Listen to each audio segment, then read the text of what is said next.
അതിന്റെ ഇടയിൽ ഒരു പ്രധാനപ്പെട്ട കാര്യം നടന്നില്ലേ ബോബ, നമ്മൾ പറയാൻ വിട്ടുപോയില്ലേ? ആക്സിഡന്റ്, എന്റെ ദൈവമേ, അത് അതൊരു ഒന്നര ട്വിസ്റ്റ് ആയി പോയി. വൈകുന്നേരം വിളിച്ചിട്ടൊരു ഫോൺ കോള്, ദോഷിയുടെ വണ്ടി ആക്സിഡന്റ് ആയി, കാറ് വന്ന് പുറകില് ഹിറ്റ് ചെയ്തു.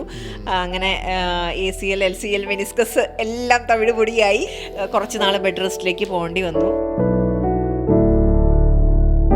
ലൈഫിൽ നമ്മൾ ചില അടികൾ നമുക്ക് നല്ലതാ. ആ സമയത്ത് ക്യാമറ എടുത്തതിന് ശേഷം ഞാൻ അത്യാവശ്യം നല്ല രീതിയിൽ ബിസിനസ് മേടിച്ചിട്ടുണ്ട്. ആ ഒരു സമയത്ത് നമ്മൾ അധികം ഒന്നും ഉറങ്ങാൻ നമുക്ക് പറ്റിയിട്ടില്ല, അധികം റെസ്റ്റ് എടുക്കാൻ പറ്റിയിട്ടില്ല. ഫുൾ ടൈം ഇതിന് അതൊരു വല്ലാത്ത. അപ്പൊ ദൈവത്തിന് തോന്നി കാണും ചിലപ്പോ ആദ്യം ഒരു വീഡിയോ ഇട്ടപ്പോ നമ്മൾ ദോഷി വാക്കറയില്. അതെ അതെ അതെ അന്ന് ഞാൻ പറഞ്ഞതാ നമ്മൾ ഉടനെ ഒരു വീഡിയോ ചെയ്യും, നമ്മൾ പരിചയപ്പെട്ടതിന്റെ ഒരു കഥ ചെയ്യുമെന്ന് പറഞ്ഞിട്ട് ഇപ്പൊ ഒരു കൊല്ലായി. അതിനിപ്പോഴാണ് സമയം കിട്ടിയത്.